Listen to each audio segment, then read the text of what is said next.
Welcome back जी, और एक बार फिर आपको खुशामदीद कहेंगे। पीटीआई के एक गेस्ट हमारे साथ मौजूद हैं, पीटीआई के मेंबर हैं जावेद सिद्दीकी साहब, और इंट्रोड्यूस हम करा चुके थे। जावेद साहब, मैं ज़रा जानना चाहूँगा, इस वक्त 24 तारीख को कॉल दे दिए और होने क्या जा रहा है? फिर कुछ ऐसे भी लोग हैं जो हुकूमत के अंदर हैं, तबीयत भी नासाज हो गई, मौसम की तब्दीली है तो बाहर भी जा रहे हैं इलाज के लिए। कैसा मौसम तब्दील हो रहा है वाकई क्या? देखिए, वो जो सियासी मौसम है, क्योंकि ये मौसम वो तो नहीं है, तो सियासी मौसम की हम बात कर रहे हैं, तो वो तो नज़र आ रहा है साफ। उसकी वजह कि अभी आपने पिछले दिनों देखा कि तकरीबन हुकूमती अरकान तकरीबन तमाम जो बड़े अरकान थे वो उस मुल्क से बाहर थे। और इस वक्त जो मुल्क की पोजीशन है वो आपको ही पता है, सबको पता है, जो इदारे जिस तरह तबाह हाल हैं, तो उसको फोकस करने के बजाय, और आप देख रहे थे उनका ख़ास जो एम था, जो मकसद था, वो था जो अमेरिका में जो हुकूमत चेंज हुई है, तो जाहिर सी बात है एक वो सुपर पावर दुनिया की, उसके असरात तो पूरी दुनिया में जब वो चेंज आती है तो पड़ते हैं। तो अब उसके लाजमी बात है पाकिस्तान पे पढ़ने थे, उसको सेटअप को बरकरार रखने के लिए अपने, तो ये सब जा रहे थे। और आप देखें कि ये हस्बे मामूल सबकी बीमारियों के बहाने थे। मतलब ये है कि अभी आप देख रहे थे कि जब पीटीआई की पिछली गवर्नमेंट थी तो उस वक्त भी सब बीमार थे, मियाँ साहब भी इलाज के लिए चले गए थे। फिर उसके बाद जैसे ही हुकूमत आई, फिर सब माशाल्लाह सेहतमंद हो गए, सब हशाश बशाश हो गए और बड़े बड़े बुलंद बाग दावे किए। और उसके बाद जैसे ही इन्हें कुछ थोड़ा सा ख़तरात नज़र आए, क्योंकि जाहिर सी बात है ये सब जानते कि ये हुकूमत है, ये जाली हुकूमत है, अच्छा, हकीकी तो है नहीं जो फॉर्म 45 47 का जो चल रहा है। और आपने देखा कि ये पहली दफ़ा ऐसा हुआ है, वरना तो आमतौर पर नॉर्मली आप देखें 70-75 साल से जो पाकिस्तान में हो रहा था कि सबके एक किरदार था, और वो सब अपने अपने किरदार, कोई अपोजिशन में किरदार अदा करता था, कोई हुकूमत का करता था, कोई न्यूट्रल रहता था। लेकिन ये पहली दफ़ा है कि किसी पार्टी ने इलेक्शन से लेके और अब तक, क्योंकि फरवरी में इलेक्शन होता है, इस वक्त हम नवंबर दिसंबर में, लेकिन उनके प्रोटेस्ट और उनकी हुकूमत के ख़िलाफ़ जो धांधली की जो चीज़ें इल्ज़ामात हैं, वो अभी तक उसमें शिद्दत में कमी नहीं आई। ठीक है। अच्छा, मैं ये भी जानना चाहूँगा कि पीटीआई के अपने अंदर भी तो धड़ेबंदियाँ हो गई थी। अभी हमने देखा कि पीटीआई को एकदम से टेक ओवर किया जो वकला बरादरी है, वो इस वक्त टॉप लीडिंग बरादरी है आपकी पार्टी की। फिर जो सियासी रहनुमा थे, सीनियर आपकी लीडरशिप थी, वो पीछे खड़े हटते हुए नज़र आए। मौलाना फजल रहमान साहब से अगर बात हो रही तो गौहर साहब खड़े हुए होते हैं साथ, लेकिन उमर अयूब साहब और असद कदर साहब बिल्कुल पिछली सफ़ में जाके खड़े होते हैं। ऐसा कुछ है, कोई धड़ीबंदी है क्या? देखें, असल में जो आज आप देख रहे हैं कि बहुत मुकदमात बहुत सारे हैं, बेबुनियाद हैं, बहुत रिलीज़ हो गए, सब कुछ हो गया, तकरीबन ख़त्म हो गए, लेकिन अभी तक उनको रिलीज़ नहीं किया गया। तो ये सिर्फ एक मकसद है इसका कि अवाम और लीडरशिप में डायरेक्ट राब्ते नहीं हो सके। अब अंदर से जो जाते हैं जाहिर से, अच्छा फिर दूसरी बात है वो जो अपने वकला और दूसरी की, तो उसकी भी पोजीशन आपको पता है कि जो पीटीआई के साथ हुआ, जो पीटीआई को दीवार से लगाने की कोशिश की गई, जो उनके कारकुनों को हिरासत किया गया, गिरफ्तार किया गया।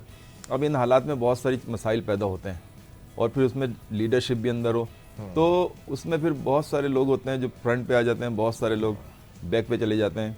लेकिन ये सब चीज़ें उसी वक्त दुरुस्त हो सकती हैं जब खान साहब बाहर आएंगे, डायरेक्ट उनका आवाम से रब्ता होगा और डायरेक्ट वो पॉलिसी देंगे। क्योंकि अभी तो हमें नहीं, एक आम, मैं जैसे मैं अपने आप मिसाल ले लूँ, अब मैं अच्छा, जो लीडरशिप अंदर बैठकर कोशिश कर रही है कोई डील करने की कि बाहर आ जाऊँ मैं किसी तरह? देखें, डील और बातचीत तो आपको पता है कि ये हुकूमत, क्योंकि जाहिर सी बात है इस्टेब्लिशमेंट और हुकूमत को भी पता है कि, और पूरी दुनिया को पता है कि जिस तरह हमने हुकूमत बनाई है, और जिस तरह हालात, और फिर कंट्रोल नहीं कर सके, क्योंकि उसकी वजह ये कि बैरून मुल्क और अंदरून मुल्क जो पाकिस्तानी है, वो अब आस्ता आस्ता आप देख रहे हैं, और ख़ासकर हमारा नौजवान तबका वो मुल्क से इस कदर मायूस हो गया कि मुल्क छोड़ के जा रहा है, और ये किसी भी मुल्क के लिए कोई बहुत अच्छा सिग्नल नहीं है।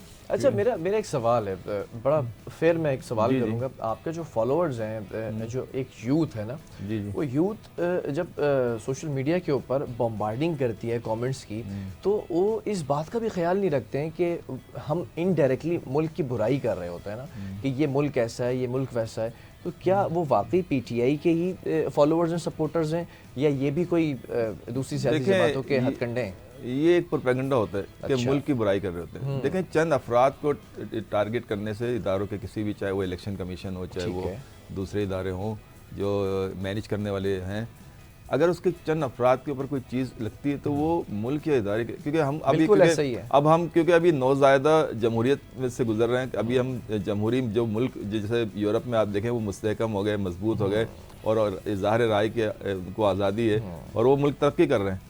अब हम क्योंकि अभी उस मरहले से 70-75 साल से गुजर रहे हैं और जिस तरह हम नाजुक मोड़ से गुजर नहीं पा रहे, इसी तरह हम पूरी तरह से जमहूरियत जो मुल्क में एक जमहूरी मुल्क में होने चाहिए वो राज नहीं कर पा रहे।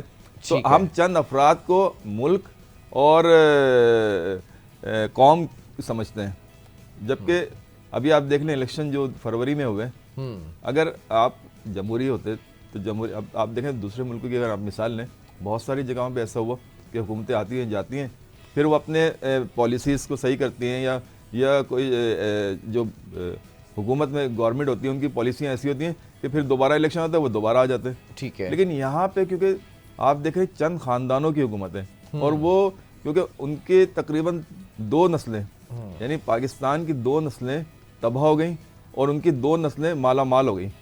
अब वो इससे दस्तबरदार होने के लिए तैयार नहीं है वो किसी भी सूरत में, तो इससे उनकी मुल्क से मोहब्बत आप अंदाजा कर सकते हैं। जावेद साहब एक बात है, माजी के अंदर आप लोगों ने बड़े धरने दिए, बड़ा रिकॉर्ड है आप लोगों का धरने देने के अंदर, बड़ा एक वास्ट एक्सपीरियंस है, मतलब आप लोगों से ज़्यादा अच्छे धरने कोई दे नहीं सकता ना, ये रहा है ऑन रिकॉर्ड।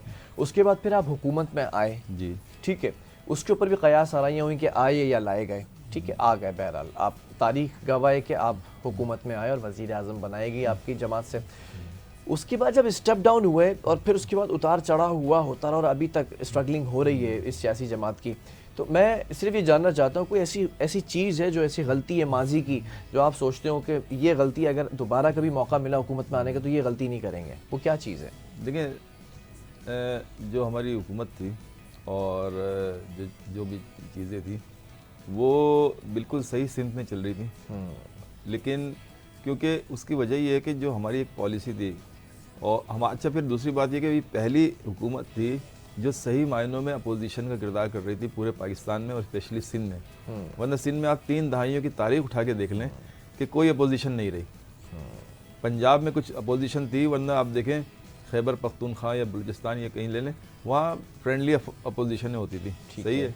अच्छा अब हमने तो कोशिश की कि आइन और कानून के मुताबिक चीज़ें की जाएँ, सब कुछ किया जाए, उसमें हमने कुछ चेंज की, जैसे बैरून मुल्क पाकिस्तानियों को वोटर का हक दिया था, उसके अलावा जो दूसरे कवानीन थे उनमें भी हमने कोशिश की, लेकिन क्योंकि अक्सरियत ना होने की वजह से ऑर्डिनेंस जारी करते थे, फिर ऑर्डिनेंस के 3 महीने बाद अब, लेकिन फिर जब रिजीम चेंज आया, ये लाया गया, तो उसमें आपने देखा कि सबसे पहले इन जो मौजूदा PDM की जमातें हैं, ये जो टोला है, इन्होंने वो सारे कानून चेंज किए जो एक अरसे से राइज थे, नैब के कानून हो गया, फिर वोटिंग मशीन का आपने देखा था कि हमने कोशिश की थी कि इलेक्ट्रॉनिक्स वोटिंग मशीन के ज़रिए इलेक्शन हो, तो वो भी ख़त्म कर दिया।